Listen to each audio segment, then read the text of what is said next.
What makes you think he even belongs here? That was the question whispered at the city's most exclusive luncheon, an event hosted by one of the most powerful women in the business world. A janitor invited as a joke, but what happened when he actually showed up? And not in a worn uniform, but in a suit that commanded the room? How did a man meant to be mocked end up becoming the center of attention, leaving even the wealthiest speechless? You won't believe how a simple invitation shattered the unspoken rules of power and respect. Dear viewer, if you are watching my story for the first time, I humbly request you write the location from where you are watching right now, subscribe this channel and press the bell icon now not to miss the notifications of my daily published new stories. Thank you, and let's dive into the full story. The Crystal Heights Executive Tower was the sort of place where wealth wasn't just shown, it was performed. Everything gleamed with polished brass and marble, every corner scented faintly of sandalwood. The lobby was a rotating stage for the city's elite professionals, attorneys, corporate executives, architects, and trust fund heirs, who sipped imported coffee and spoke in clipped, knowing tones. It was here that Eleanor Whitmore, a 47-year-old real estate magnate with a reputation for ruthless deals and impeccable taste, held court almost daily. Her office sat on the 25th floor, outfitted with floor-to-ceiling windows that gave her dominion over the skyline. Eleanor had worked hard to climb the social ladder, and she had no patience for those she considered beneath her station. Chief among them, the janitorial staff. The janitor for her building was a 49-year-old black man named Sam Dawson. Quiet, always in dark blue overalls, he moved through the corridors and offices with a mop or a bucket, rarely acknowledged beyond a perfunctory nod. Sam had been with the building management company for nearly 15 years. He spoke little but always carried himself with a certain dignity, which the tenants either ignored or took for arrogance. On a humid June afternoon, Eleanor's weekly luncheon came up in conversation. The Crystal Heights Executive Luncheon was an exclusive affair, an event where Eleanor hand-picked her guests from among the building's most influential figures.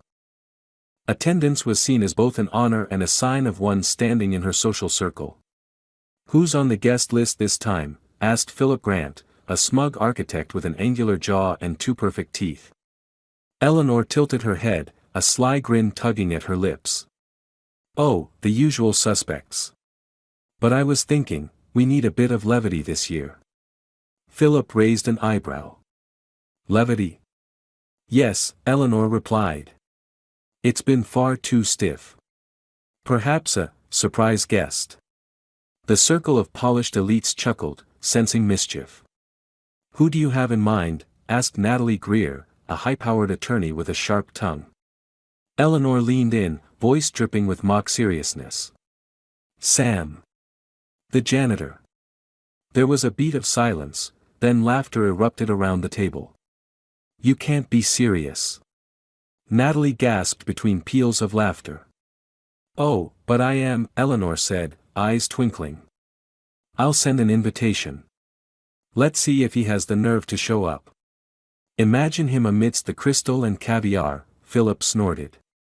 "Exactly the point," Eleanor replied. "It'll be harmless fun. Besides, it might remind a few of our more self-important guests just where the boundaries lie." And with that, the decision was made. Later that afternoon, a crisp ivory envelope bearing Eleanor's personal seal was quietly slipped into Sam Dawson's small staff locker.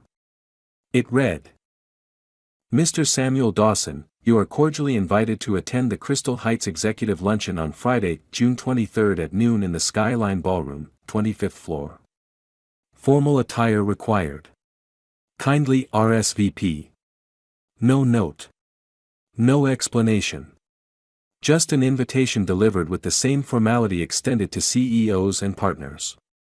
Sam found the envelope that evening, after his shift. For a long minute, he simply stared at it. His first instinct was suspicion. He wasn't blind to the way people in the building treated him. But curiosity pricked at him. He read the words again. Formal attire required. He rubbed his chin, thinking. Most would have dismissed it. Most would have tossed it aside with a bitter chuckle. But Sam Dawson wasn't most men. He had lived through enough life to know that sometimes, when doors opened, no matter how, or why, you walked through them with your head high. And walk through, he would. As the week rolled on, Eleanor's little plan became an open secret among her circle. Whispers followed Sam as he went about his duties. "You think he'll show?" Philip asked one afternoon. "Doubt it," Eleanor replied breezily. "But if he does, well. It'll make for a story." The others chuckled. No one spared a thought to what Sam might be thinking, or planning. For in their minds, he remained just the janitor. Just a man in overalls, pushing a mop, beneath notice. But Friday was coming. And so was Sam. Friday arrived cloaked in humid summer air, the kind that pressed down on the city with invisible weight. Inside the air-conditioned crystal fortress of the executive tower, the mood was light, charged with anticipation. In the Skyline Ballroom on the 25th floor, Eleanor Whitmore's luncheon was being prepared in grand style. Gleaming tables draped in ivory linens were topped with gleaming silverware, polished crystal goblets, and floral centerpieces of imported orchids. The scent of truffle oil and aged champagne hung in the air as servers in black vests moved about with rehearsed grace. Eleanor arrived promptly at 11:30 a.m., her blonde hair swept into a sleek chignon, an emerald green sheath dress hugging her frame. She surveyed the room with satisfaction. The guest list had been meticulously curated: CEOs, managing partners, celebrity architects, and rising stars in various industries. The unspoken theme of the luncheon was prestige, and being seen in this room was itself a social credential. As guests began to trickle in, conversation bubbled beneath the surface of chamber music. Philip Grant arrived with Natalie Greer on his arm. Both were dressed impeccably, and both wore knowing smiles. "Any sign of our surprise guest?" Natalie asked in a low voice. Eleanor smirked as she sipped her champagne. "Nothing yet. If he has any sense at all, he'll pretend he never received the invitation. But if he does show..." Philip's grin widened. "It will be delicious." The three shared a conspiratorial glance. Others soon joined, and the whispers spread. More than a few heads turned toward the elevator each time the doors chimed. Down on the ground floor, in a modest apartment across town, Samuel Dawson stood before a full-length mirror. His reflection was not the man of overalls and work boots who mopped floors. Tonight, he was dressed in a tailored three-piece suit of midnight blue, a crisp white shirt, and a silk pocket square in deep burgundy. Cufflinks glinted at his wrists, and polished black shoes completed the look. His salt and pepper beard was neatly trimmed, and his bald head gleamed faintly under the warm light. Sam glanced once more at the invitation on the side table. Then he reached for a vintage fedora resting on the hook by the door, its dark band matching his suit perfectly. He'd worn it only a handful of times. It had been a gift from an old friend, a tailor from Harlem who'd insisted a gentleman should always own one fine hat. With quiet composure, Sam took the elevator down to the lobby of his building, stepped into a waiting black car, one he'd reserved days earlier through a private service, and set off toward Crystal Heights. At precisely 12 noon, the Skyline Ballroom had reached its peak of chatter. The hum of conversation ebbed and flowed, punctuated by laughter and the clink of glasses. Eleanor, standing near the large picture windows, was mid-conversation when the elevator chimed yet again. This time, the air shifted. The doors opened with a soft hiss, and a figure stepped out, not in overalls or scuffed boots, but in a suit that fit him like a second skin. Heads turned. Conversation stalled. Slowly, the room's attention snapped toward the man now walking calmly into the heart of the luncheon. Samuel Dawson. He moved with unhurried confidence, every step measured, his presence commanding without effort. He removed his fedora with a smooth motion, revealing a calm, composed expression. His dark eyes swept the room, not with defiance, but with a gaze that acknowledged each person as if he belonged there just as much as they did. For a long moment, silence reigned. It was as if the air had been sucked from the room. Then a sharp metallic clink broke the spell, Philip's champagne glass, nearly slipping from his fingers. Eleanor recovered first, masking her surprise with a brittle smile. She glided forward, her voice light. "Mr. Dawson. You came." Sam inclined his head. "Miss Whitmore. Thank you for the kind invitation." There was no sarcasm in his tone, no mockery. Just even politeness. The kind that left no opening for ridicule. Philip and Natalie exchanged glances. Several other guests watched with wide eyes, their earlier smirks faltering. Whispers buzzed along the edges of the room. "Well," Eleanor said, summoning her poise, "we're pleased you could join us." "Please, make yourself comfortable." "Gladly," Sam replied, moving toward the nearest empty seat, a spot directly at the central table. No one dared object. No one offered the chair, but no one stopped him either. As Sam sat, setting his hat beside him, the servers moved robotically, unsure whether to acknowledge him or avoid him entirely. The luncheon proceeded, but the usual flow of conversation faltered. Guests struggled to resume their effortless banter, but their glances kept straying toward Sam. His presence, so unexpected, seemed to tilt the very atmosphere of the room. Gone was the smug anticipation of seeing a janitor out of place. In its stead was a creeping awareness that perhaps they were the ones unprepared for this encounter. And as the first course was served, artisanal greens with champagne vinaigrette, Eleanor's mind worked furiously. This had not gone according to plan. But the afternoon was far from over. And Samuel Dawson, with quiet patience, was just getting started. The first course had barely touched the table when the tension began to settle thickly over the luncheon like an unseen fog. Eleanor Whitmore, seated at the head of the long table, had prided herself on controlling every variable of her events, timing, conversation, even the unspoken hierarchy of her guests. Yet today, control had slipped through her fingers the moment Samuel Dawson had stepped off that elevator. Sam sat with poise, back straight, his movements deliberate yet unhurried. He handled the silverware with practiced ease, every gesture dignified and effortless. There was nothing to mock, no stumble or awkward misstep. And that, more than anything, unsettled the room. Across from him, Philip Grant sipped his wine, eyes flickering between Sam and Eleanor. Natalie Greer, always sharp-tongued, leaned toward Eleanor, voice pitched low. "Did you know he owned a suit like that?" she murmured.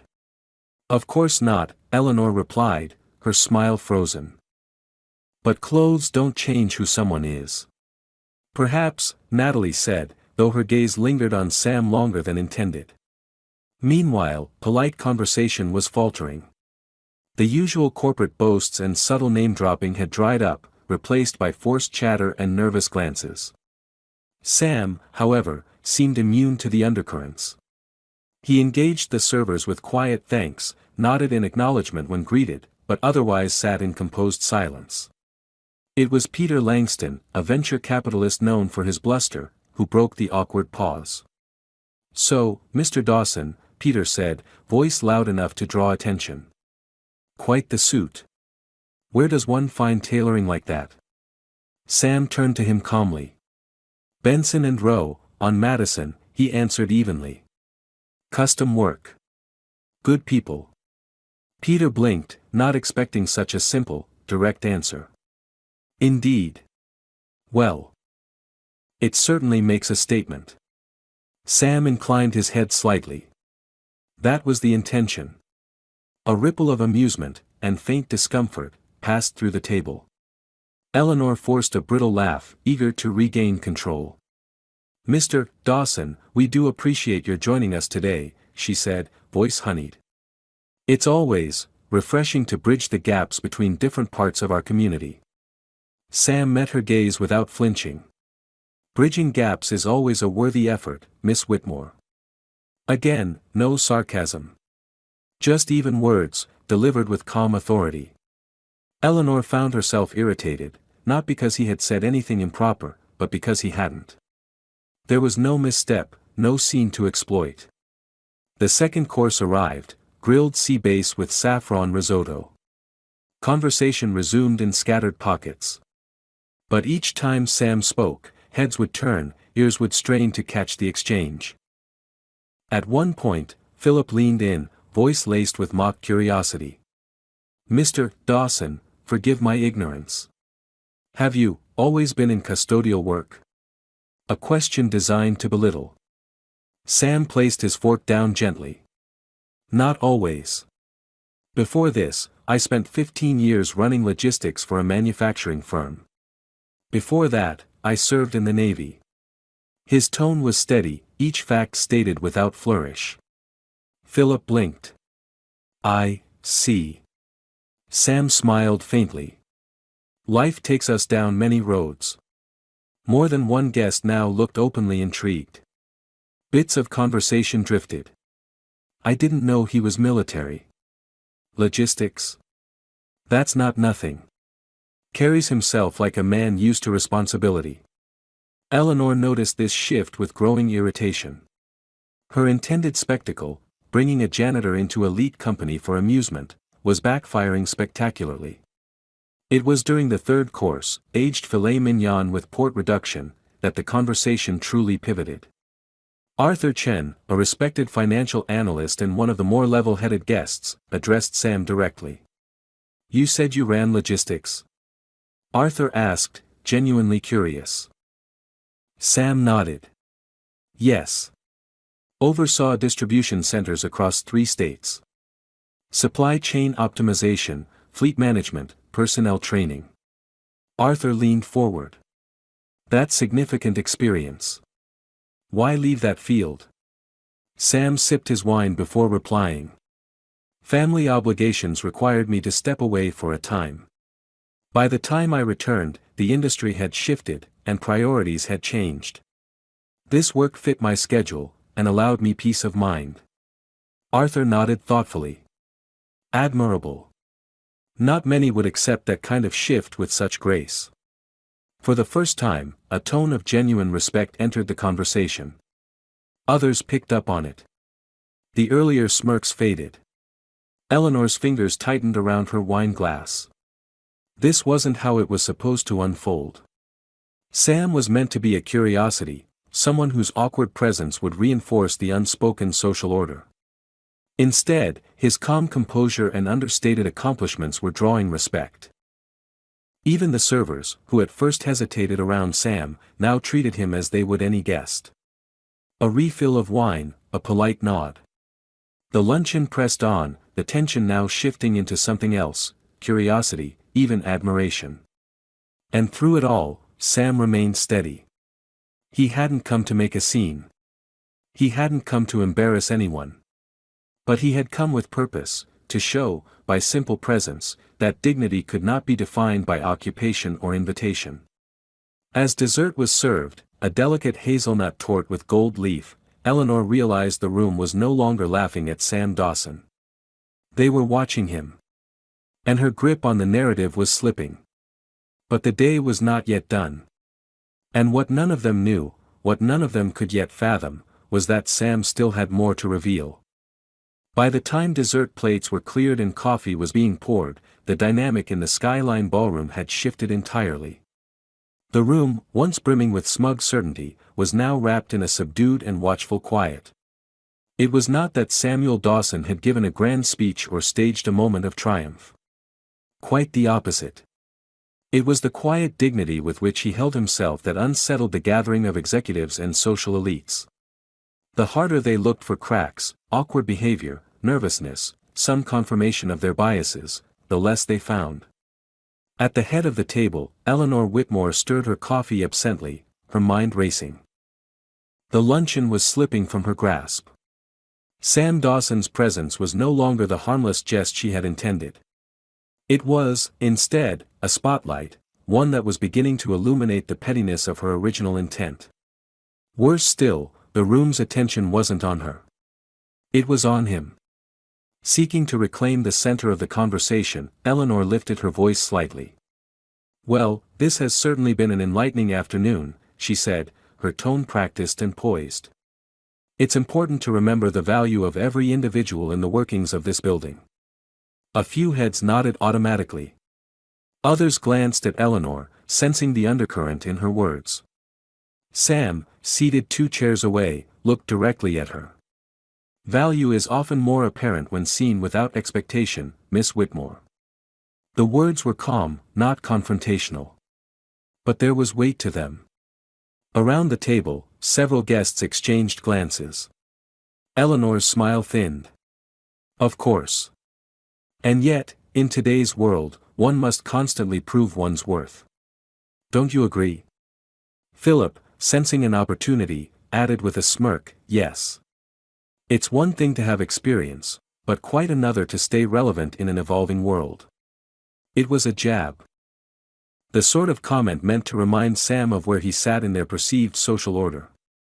Sam set his coffee cup down gently. Relevance, he said slowly, is an interesting word. It suggests that one's worth is defined by the shifting standards of others. But in truth, worth is more often proven by resilience, integrity, and adaptability. Qualities that tend to outlast trends.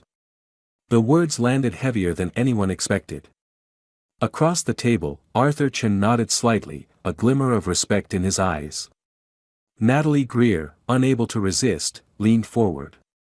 Mr. Dawson, with all due respect, adaptability is admirable, but surely there are limitations. I imagine certain circles are less accommodating. It was a veiled suggestion that Sam didn't truly belong here, despite appearances. Sam met her gaze evenly. That is true. There are places where one's presence is merely tolerated. But then, the measure of a person is not how they are received, but how they choose to conduct themselves regardless of reception. A soft murmur passed among the guests. The conversation had shifted again, deeper, more thoughtful. Eleanor felt a flush of frustration rise in her chest. This wasn't entertainment anymore. This was turning into something she hadn't anticipated, a subtle, elegant dismantling of unspoken prejudice. And Sam Dawson was doing it without theatrics or bitterness, simply by being present and unshaken. Seeking to redirect the tone, Eleanor gestured toward one of her business partners, a silver-haired CEO named Robert Kincaid. Robert, you've recently completed that major acquisition. Perhaps you could share some insights. Robert, a seasoned operator, recognized Eleanor's attempt at misdirection but played along. Yes. We brought a mid-tier firm under our umbrella last quarter. The challenge, as always, is in integration, understanding the hidden strengths in a team others might overlook. Sam, who had been listening quietly, spoke again. That principle applies beyond mergers, I believe. Many times, potential is dismissed because it doesn't arrive packaged in expected form. There was a pause. Robert glanced at Sam thoughtfully. Quite so, Mr. Dawson. A lesson more executives would do well to remember. The acknowledgement from such a high-profile figure sent another ripple through the room. Philip, Natalie, and a few others looked increasingly uncomfortable. It was then that Arthur Chen leaned forward. Mr. Dawson, if I may ask, do you follow the markets? Your insights suggest a keen sense for leadership and value. Sam allowed a small smile. I do follow them, yes. Old habits from my days managing logistics. Understanding markets is understanding people. Arthur's interest deepened. I'd wager you have a sharper eye for trends than many seated here.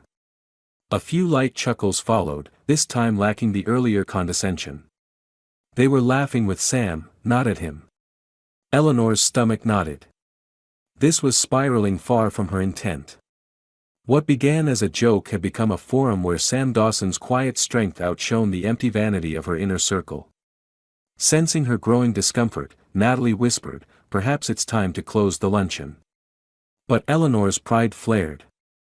She would not end the afternoon on a note that made her look diminished. Not yet. Before we conclude, Eleanor said, voice lifting, perhaps Mr. Dawson would care to share some final thoughts. Since you've captured the table's attention. It was a challenge, a final attempt to corner him. Sam regarded her steadily. The room quieted, every ear turned toward him. Only this, Sam said, his voice calm and resonant. There is a tendency to believe that status confers wisdom. But wisdom is earned through experience, and experience often comes from walking paths others might overlook.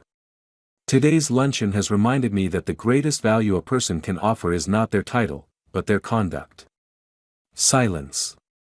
Not awkward, not forced, simply thoughtful. Even the servers had stilled in their movements. Arthur Chen gave a soft clap, soon joined by others. Sam simply nodded, rising from his seat. "Thank you again, Miss Whitmore, for the invitation." Eleanor, trapped between pride and propriety, forced a gracious smile. "Of course. It has been enlightening." Sam retrieved his fedora, placing it on his head with quiet dignity. Without fanfare, he walked from the room. The elevator chimed softly as the doors closed behind him. For several long moments, no one spoke. The usual post-luncheon chatter was absent. Each guest sat with their own thoughts, replaying the afternoon's events. And though Eleanor Whitmore sat at the head of the table, one thing was clear: Samuel Dawson had left the luncheon not as an outsider, but as the most respected man in the room. And the day's true consequence had only just begun. By late afternoon, the once vibrant Skyline ballroom had emptied. The final clinks of glassware being cleared away echoed faintly through the now silent space. Eleanor Whitmore remained behind for a moment, staring out across the cityscape from her corner window, her polished fingernails tapping an irregular rhythm against her champagne flute. No matter how many times she replayed the luncheon in her mind, the outcome was inescapable. What was intended as a harmless jest, a light-hearted reminder of hierarchy, had become something entirely different. Samuel Dawson had not embarrassed himself. He had not faltered or shown awkward gratitude. He had elevated the entire tone of the event gracefully, without effort. And the guests had noticed. They had respected him. Eleanor's pride stung at the memory of Arthur Chen clapping, at the thoughtful nods from even her most status-conscious peers. They were supposed to be entertained by the awkward presence of a janitor. Instead, they'd been reminded of their blind spots. Her phone vibrated with a message. "Philip. Lunch was unexpected. Call me." Another message followed from Natalie: "He made us all look foolish." Eleanor's jaw tightened. The ripples were already spreading. Meanwhile, 3 floors down, Arthur Chen had retreated to his own office. He sat at his sleek glass desk, a thoughtful expression on his face. His mind kept circling back to Sam's parting words: "The greatest value a person can offer is not their title, but their conduct." He wasn't the only one reflecting. Throughout the executive tower, conversations buzzed softly behind closed doors and within group chats. Word spread quickly among both those who had attended the luncheon and those who hadn't. The building's hierarchy was rigid, its social currents well-defined, but today, an unspoken line had been crossed. And few could deny that Samuel Dawson had emerged from it with dignity intact, and perhaps something more. Down in the service corridor of the ground floor, Sam changed back into his familiar work uniform, navy coveralls, black work boots, a utility belt slung low on his hips. As he tucked away his suit into a garment bag and placed his fedora gently atop it, Maurice, a fellow janitor in his 30s, entered the locker room. "Hey, Sam," Maurice said, voice curious. "You went up there today?" Sam looked up. "I did." Maurice gave a slow whistle. "Heard people talking already. Said you showed up sharp." "That's true." Sam chuckled softly. "Depends who you ask." Maurice grinned. "Well, sounds like you gave him something to talk about." Sam simply nodded. "Wasn't about giving them anything. Just about showing up." Maurice's grin widened. "Man, you always know what to say." Back upstairs, conversations carried on, more guarded now, more aware. By the next morning, the luncheon would be the sole topic in the executive tower's upper circles. And it didn't take long. By 9 a.m., Eleanor was approached by 2 different guests from the luncheon, both of whom offered polite but pointed comments. "I must say, Eleanor," said Robert Kincaid, pausing in her office doorway. Your guest yesterday was, quite the gentleman. A refreshing perspective. Indeed, Eleanor replied, forcing a smile. Not what one expects at such an event. Robert tilted his head, almost amused. Perhaps that is the point. We might all benefit from a few more, unexpected voices. As he left, Eleanor felt the faint heat of irritation return. Another conversation gone beyond her control. In the elevator, Arthur Chen stood beside Philip and Natalie. Still thinking about Dawson? Arthur asked casually. Philip scowled. That man worked the room like he belonged there. He did belong there, Arthur said bluntly. Far more than some of us. Natalie folded her arms. It's embarrassing. Eleanor never should have invited him. Arthur looked at her, unimpressed. You prefer we pretend people like him don't have value? That's what's embarrassing. As the elevator opened, Philip and Natalie walked off in silence, leaving Arthur alone with his thoughts. By the week's end, word had spread beyond the executive tower. Industry circles are small, and stories travel fast, especially stories that upend expectations. The narrative had shifted. Eleanor's luncheon wasn't being remembered for its guest list of high-powered elites. It was remembered for one man's poise under scrutiny, his quiet dismantling of an unspoken social order. Sam, meanwhile, continued his work as before. He mopped floors, checked maintenance logs, polished fixtures. But everywhere he went, he noticed the shift. Executives who once ignored him now offered polite nods, some even greetings. Younger associates seemed openly curious, occasionally striking up small talk. The invisible wall between staff and elite had cracked, if only slightly.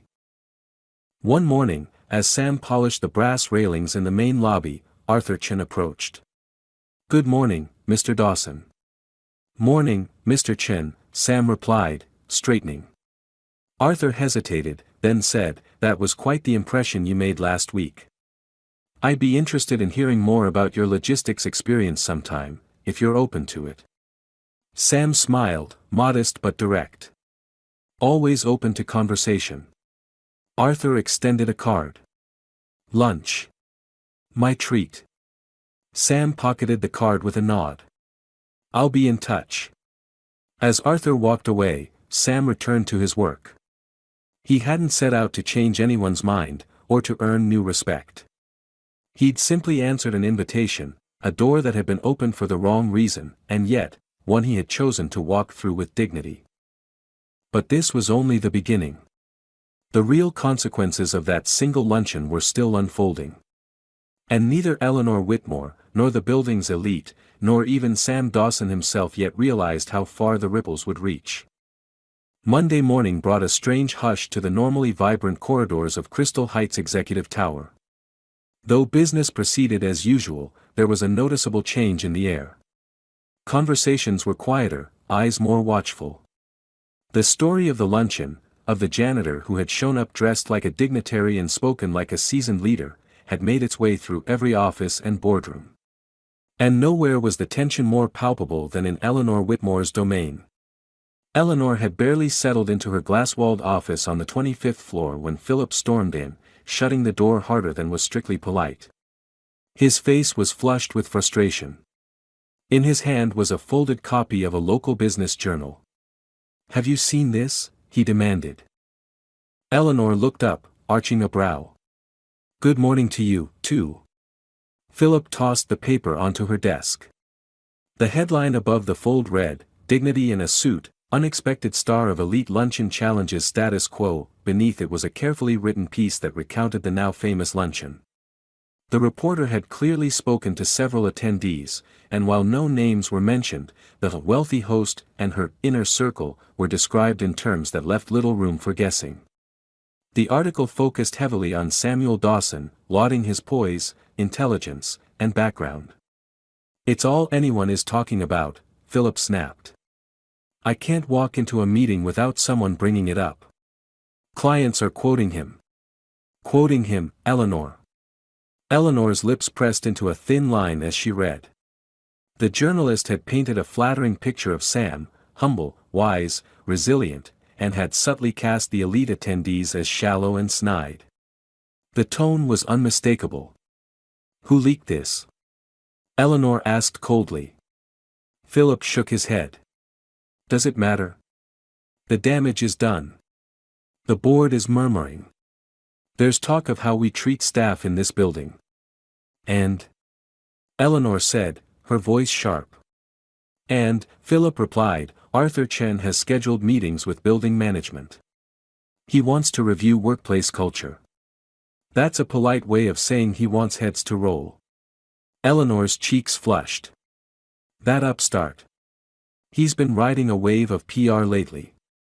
"It's not just Arthur," Philip said. "Others are following his lead. Investors are paying attention. And do you know what's worse?" He jabbed a finger at the paper. "Samuel Dawson is being asked to speak. At 2 local business forums." Eleanor's breath caught. "They're inviting him to speak?" Philip nodded grimly. "He's already accepted one."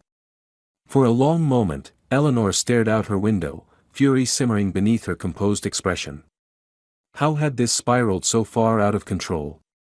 A single invitation, a joke, had upended the social dynamics of her carefully curated circle.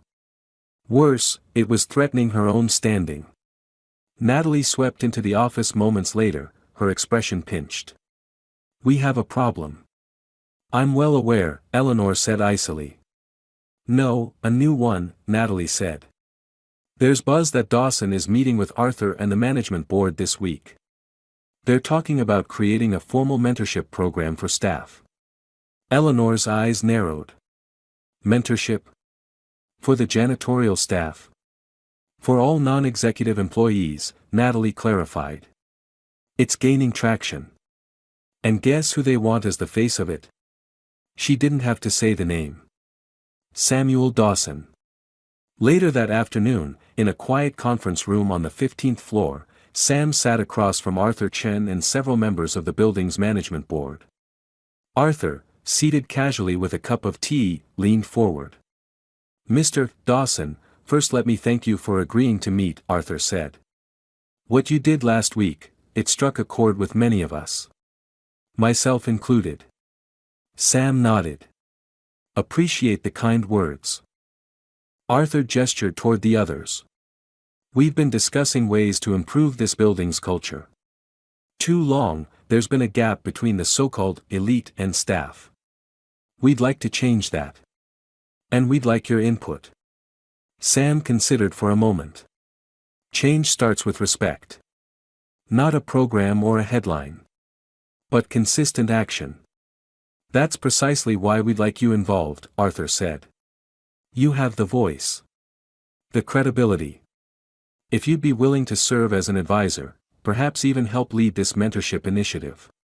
Sam met Arthur's gaze steadily.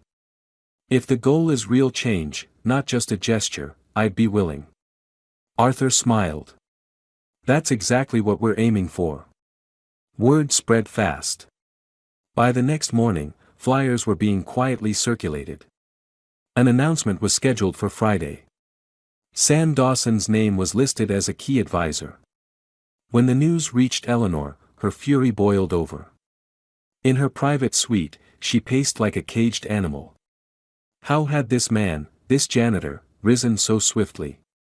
And how had she, Eleanor Whitmore, been reduced to a cautionary footnote in the story? "I will not be humiliated in my building," she hissed. But the tide was no longer hers to command. What had begun as a petty slight had become a reckoning, a public, irreversible shift. And for Samuel Dawson, it was simply the next step. He hadn't sought status or revenge. But he also wasn't about to step aside. If doors were opening now, he would walk through them, just as he had that day in the Skyline Ballroom. The breaking point had come. And the fallout was only beginning. By midweek, the atmosphere in Crystal Heights had transformed in ways few could have imagined just days earlier. The polished lobbies and glass-paneled offices still gleamed with wealth and power, but beneath the surface, an undercurrent of uncertainty buzzed. The very idea that someone from below had not only breached but elevated himself within their social fabric left the building's elite unsettled. Eleanor Whitmore watched it all unfold from her office, eyes sharp and calculating. The mentorship initiative was no longer just a whisper. Arthur Chen had rallied several board members, and a formal announcement was scheduled for Friday's quarterly building forum, a public event where tenant companies sent their executives to discuss policies and improvements. For the first time in the forum's history, a non-executive would address the gathering. Samuel Dawson. Eleanor refused to be publicly undermined in her own building. But her previous attempts to regain control, whisper campaigns, strategic phone calls, had not only failed but backfired. The building's leadership was watching her closely now. Any further missteps could damage her standing even more. On Thursday afternoon, she summoned Philip and Natalie for a closed-door strategy meeting. "He's a janitor," Philip said in exasperation, pacing the room. "A janitor. We can't just let him waltz into that forum and start preaching about respect and culture." "He already is," Natalie replied flatly. "And you saw that article. He's winning the narrative." Eleanor's voice was ice. "Narratives can be rewritten. No one climbs this far without knowing how." "What do you suggest?" Philip asked. Eleanor considered for a moment. "He may be calm, but no one is flawless. If we can get him to overreach at the forum, say something divisive, we regain the upper hand." Philip frowned. "You want us to provoke him?" "I want him to show he's not infallible," Eleanor said. "If we handle this carefully, the room will shift back." Natalie hesitated. "And if it doesn't?" "Then we adapt," Eleanor snapped. "But I will not sit quietly while this building crowns a janitor as some moral authority." While schemes were whispered on the 25th floor, Sam remained grounded in his routine. He never allowed himself to dwell on titles or appearances. The luncheon had been an anomaly, one he'd handled as best he could. The mentorship proposal, however, was something else, a chance to create lasting change. That evening, Arthur Chen invited Sam to dinner, a quiet meal at a nearby bistro, away from the eyes of the tower. "You know Friday's forum will put you in the spotlight," Arthur said between bites of roasted sea bass. Sam nodded. "I'm aware. There will be pushback," Arthur continued. "Certain people will want to see you stumble." Sam's gaze was steady. "Let them. I won't be speaking for them. I'll be speaking for those who've been unseen." Arthur smiled. "That's what makes you the right person for this." When Friday arrived, the building's forum buzzed with uncommon energy. The grand conference hall on the 10th floor was filled, more so than any prior gathering. Executives, partners, mid-level managers, even curious junior staff filled the seats. Everyone knew this was no ordinary forum. The event began with the usual reports, maintenance updates, financial summaries, upcoming renovations. But the moment came when Arthur Chen stood at the podium. "Before we conclude," Arthur said, "we'd like to introduce a new initiative, a mentorship and culture program aimed at fostering respect, opportunity, and cohesion across every level of this community. And there is no better person to speak to this than the man who inspired it. Please welcome Mr. Samuel Dawson." There was a beat of silence, then a smattering of applause that quickly grew. Sam rose from his seat near the front and walked to the podium. Gone were the overalls. Today, he wore the same tailored suit he'd worn to the luncheon, now a quiet symbol of his presence. He adjusted the mic and began. "Good morning. I'm Samuel Dawson. Many of you know me by sight, though not by name.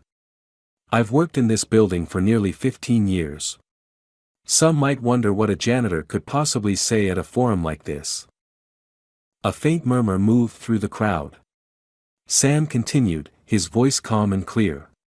"But the truth is, I've seen more of this building than most. I know its corners, its rhythms, its people. And what I've seen is that talent, dignity, and worth are not limited to office titles or corner suites." At the back of the room, Eleanor sat with arms crossed, eyes narrowed. Sam's gaze swept the crowd. Too often, we let status blind us to character. We look through people instead of at them. But respect isn't something granted from above, it's something earned and shared by how we treat one another every day. A low murmur of agreement rippled through the room. The mentorship initiative is not about charity. It's about opportunity, for everyone. Because when you invest in people, when you value every voice, the entire community grows stronger. At this, Arthur and several board members nodded visibly. Sam finished simply, "Thank you for listening. I look forward to working with those who wish to build something better." The applause was immediate and genuine. It built into a standing ovation, one that caught even Sam slightly off guard. As he stepped down, many in the audience reached out, handshakes, nods of respect. The line between staff and executive was blurring before their eyes.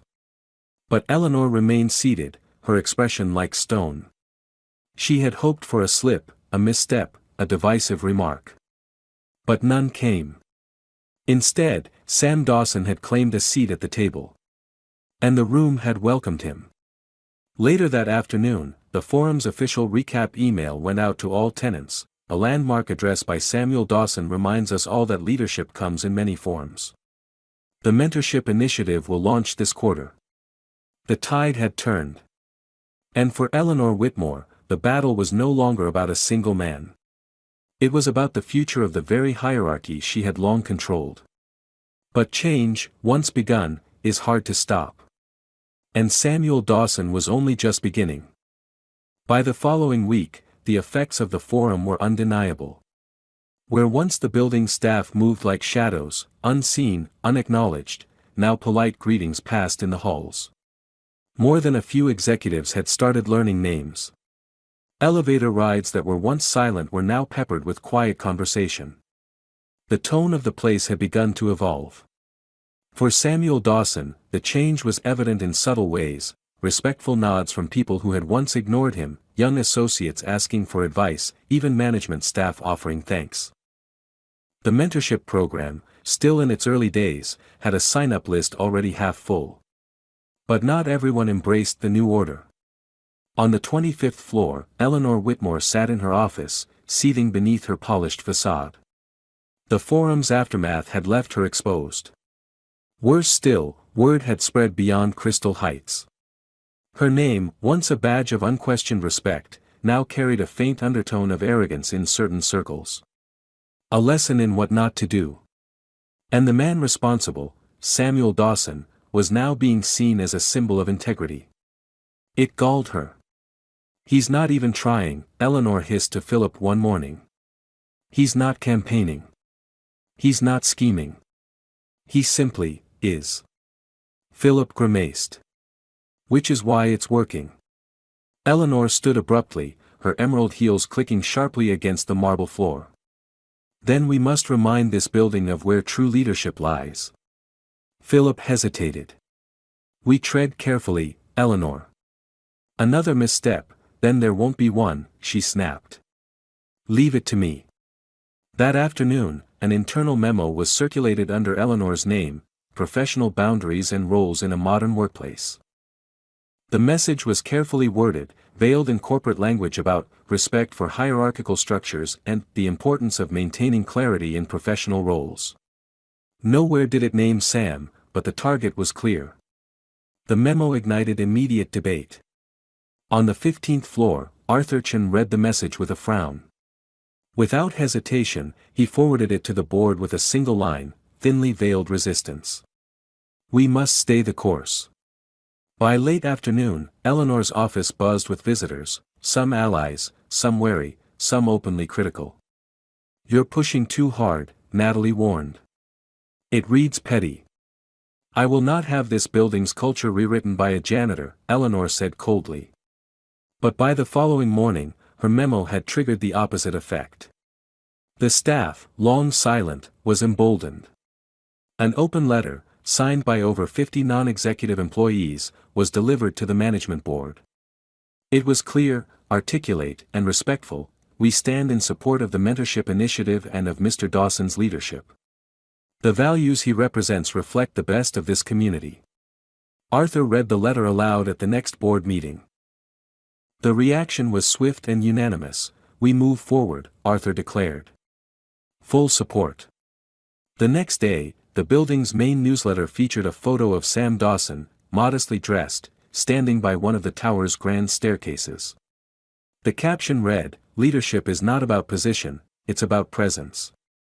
We are proud to work alongside Mr. Dawson and all those who make Crystal Heights what it is." The response was overwhelming. Employees across departments began sending messages of support. Even tenants from rival firms in other towers reached out. The story had struck a chord citywide. And for Sam himself? He kept to his routine, mornings in the service corridors, afternoons overseeing custodial teams, evenings reviewing mentorship plans with Arthur and board liaisons. When asked by reporters for a statement, his reply was always the same: "I'm no different than anyone else here. I just choose to stand where I am with pride." Meanwhile, the pressure on Eleanor mounted. Board members had begun questioning her judgment. Old allies grew distant. Even her own assistant eyed her warily. In an attempt to reclaim ground, Eleanor organized a lavish charity gala, one designed to showcase her leadership, to remind everyone of her standing. The guest list was curated, the press invited. And at the last moment, an invitation was extended, to Sam Dawson. It was not an olive branch. It was bait. But when the invitation reached him, Sam read it carefully. He folded it once, slid it into his pocket, and continued about his work. Later that evening, he called Arthur. "They want a show," Sam said. Arthur's voice was calm. "Then give them one. But on your terms." Sam considered this in silence. He had never sought the spotlight. But sometimes, moments chose you. And as the gala approached, one thing became clear to everyone in Crystal Heights: the ground beneath Eleanor Whitmore was shifting fast. And Samuel Dawson was standing taller than ever. The night of the gala arrived with all the fanfare Eleanor Whitmore could orchestrate. The grand ballroom on the 30th floor of Crystal Heights was transformed, crystal chandeliers casting warm light over gilded walls, a string quartet playing softly near the arched windows, and a sea of black-tie guests swirling in a dance of polite conversation and veiled networking. The press was out in force, cameras flashing as the city's elite filed in. Eleanor stood at the entrance, regal in a deep sapphire gown, her smile sharp and controlled. This was her moment to remind them all who ruled this tower, this social circle. And if Samuel Dawson appeared and faltered in front of the cameras, all the better. Philip and Natalie flanked her, their earlier doubts masked behind polite smiles. "I still say this could backfire," Natalie murmured. "It won't," Eleanor replied. "He won't know how to handle this stage. A luncheon is one thing. This," she gestured to the glittering crowd, "is another." At precisely 8 o'clock, the double doors opened once more. A hush rippled through the room. Samuel Dawson entered. Not in overalls. Not in the same dark suit from before. Tonight, he wore a perfectly tailored tuxedo, black with satin lapels, crisp white shirt, black bow tie. His polished shoes caught the light with each step. Over one arm he carried a long wool overcoat, and beneath it, a quiet confidence that filled the space far more than any garment could. He moved with calm, unhurried grace, his presence turning heads. Cameras clicked instinctively. Conversations paused mid-sentence. Those who had whispered about him now watched openly. Arthur Chen, already present, rose from his seat near the head table, crossing the room to greet him. "Mr. Dawson," Arthur said warmly, shaking his hand. "I'm glad you came." "Thank you, Mr. Chen," Sam replied. "Good evening." Reporters edged closer, sensing a moment. A photographer raised his camera. "Mr. Dawson, could we get a quick photo?" Sam nodded once. The flash popped. The image, Samuel Dawson, dignified and composed against a backdrop of wealth, would circulate before the night was out. At the entrance, Eleanor's smile had frozen. The bait had been taken, but not the way she'd planned. There was no stumble, no hesitation. Sam Dawson belonged here tonight, and the room knew it. Philip leaned toward her. "This is not going the way we hoped." Eleanor's jaw tightened. "He's one man. Let him enjoy the show. It changes nothing." But she knew, even as she spoke, that it did. As the evening progressed, Sam moved through the gala with quiet ease. He didn't dominate conversations, he didn't need to. People came to him. Executives who once barely noticed him now introduced themselves. Younger associates approached, eager to shake his hand. The quartet paused at one point, offering a subtle nod of respect as he passed. Midway through the evening, Arthur took the stage for his planned remarks. "We gather tonight to celebrate the partnerships and people that make this tower thrive," he began. "And tonight, I'd like to recognize a man whose actions have reminded us all that leadership comes in many forms." Arthur's gaze moved to Sam. "Mr. Samuel Dawson, your example has inspired us to build a more connected, respectful community. We thank you." Applause rose, louder than expected. Guests across the room stood. Eleanor's circle remained seated, but their silence only underscored their isolation. Arthur stepped down and approached Sam. "Would you like to say a few words?" Sam inclined his head. "Just a few." He walked to the small stage. No notes. No speech prepared. He stood before the crowd, tuxedoed and composed, the image of understated authority. "Good evening," he began. "Many of you know me by now. For years, I've worked in this building, usually unseen. That changed recently. And while I never sought attention, I'm grateful if my presence has reminded anyone that respect is not about titles." A quiet, attentive hush filled the room. We all walk different paths. Some wear suits, some wear uniforms. But dignity doesn't come from what we wear. It comes from how we treat others. That's the community I want to help build here. A place where every person, in every role, matters. A pause. The room hung on his words. "Thank you for welcoming me tonight." The applause this time was thunderous, and unanimous. Even some of Eleanor's staunchest allies found themselves clapping, caught in the moment's authenticity. Sam stepped down, rejoining Arthur. Cameras flashed again. The story would spread before sunrise. Across the room, Eleanor remained still, her sapphire gown gleaming like armor. Philip and Natalie exchanged uneasy glances. "He didn't falter," Philip said softly. "He owned the room." Eleanor said nothing. Her gaze fixed on Sam. In that moment, she knew, the old order was crumbling. Her control was no longer absolute. One invitation, a joke, had unleashed something she couldn't contain. And Samuel Dawson, by simply being himself, had changed the story. But there was still one chapter left to write. And Eleanor wasn't done fighting. By Monday morning, Crystal Heights Executive Tower was buzzing louder than it had in years. The charity gala had dominated every conversation.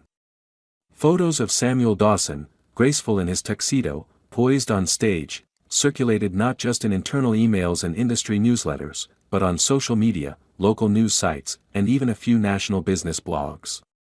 "The janitor who stole the spotlight," one headline read. "Leadership without title, Samuel Dawson redefines corporate culture," read another.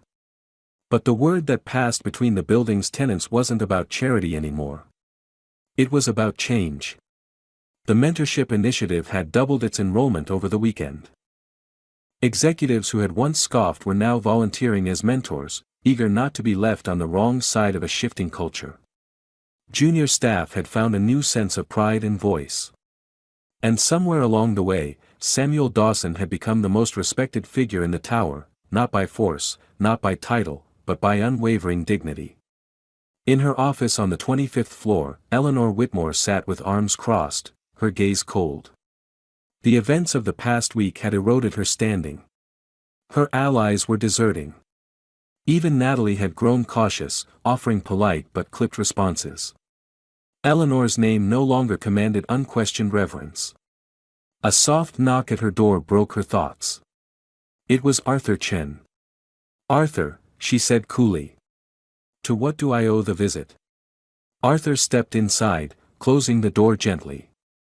"Eleanor, I'll be blunt. The board is unanimous. The mentorship program moves forward, fully funded. Mr. Dawson will serve as its chief advisor." Eleanor's lips thinned. "I see." Arthur's tone remained professional but firm.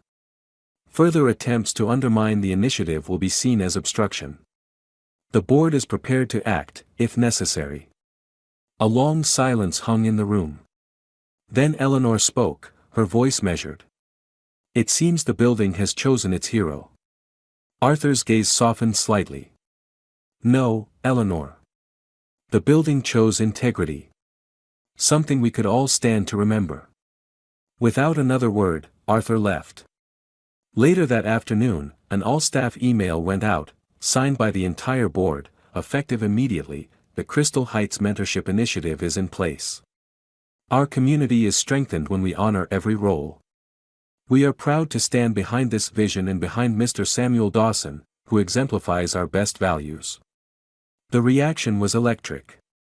Across floors and departments, staff shared the message, proud and inspired. As for Sam, he remained as steady as ever. He continued his work, though now punctuated by meetings, mentorship sessions, and occasional interviews. To him, the role was not about fame, but responsibility. Maurice, watching the change unfold, grinned one morning as Sam checked maintenance logs. "Never thought I'd see the day," Maurice said. "You, chief advisor." Sam chuckled softly. "Neither did I. But here we are." Maurice shook his head in admiration. "You done changed this whole place, man." Sam met his gaze, voice calm. "Didn't do it alone. Just opened a door. The rest? That's up to everyone." The weeks that followed only deepened the shift. Executives made a point of engaging with all staff. The mentorship program became a model for other towers. And through it all, Sam remained humble, focused, and committed. And Eleanor? Stripped of her unassailable status, she maintained her outward grace, but those who had once followed her unquestioningly now did so out of necessity, not loyalty. She'd lost the room. The hierarchy she built was crumbling. One crisp Friday afternoon, fate placed her and Sam in the same elevator. The doors closed. Silence stretched between them. Then Eleanor spoke, voice low but sharp. "You've certainly made an impression." Sam's gaze remained steady. It was never about impressions. Eleanor's eyes narrowed. "Be careful, Mr. Dawson. The higher one rises, the farther there is to fall." Sam gave a faint smile. "Perhaps. But the view's clearer from higher ground." The elevator chimed. The doors slid open. Sam stepped out, leaving Eleanor alone, her reflection fractured in the gleaming walls. The balance of power had shifted for good. In a tower built on status, a man of quiet strength had redefined the measure of worth. And as Samuel Dawson walked forward, head high, shoulders steady, he knew this was only the beginning. A new order had arrived. And there was no going back. Respect is not about titles, uniforms, or status, it's about how we treat one another, every single day. True character shines brightest when no one expects it, and sometimes the quietest voices carry the deepest wisdom. Let this story remind us, everyone has worth, and dignity knows no rank. If this message moved you, please give this video a thumbs up and share it with someone who needs to hear it. And for more powerful stories that inspire change and open minds, don't forget to subscribe to this channel. Together, let's build a community that values respect above all.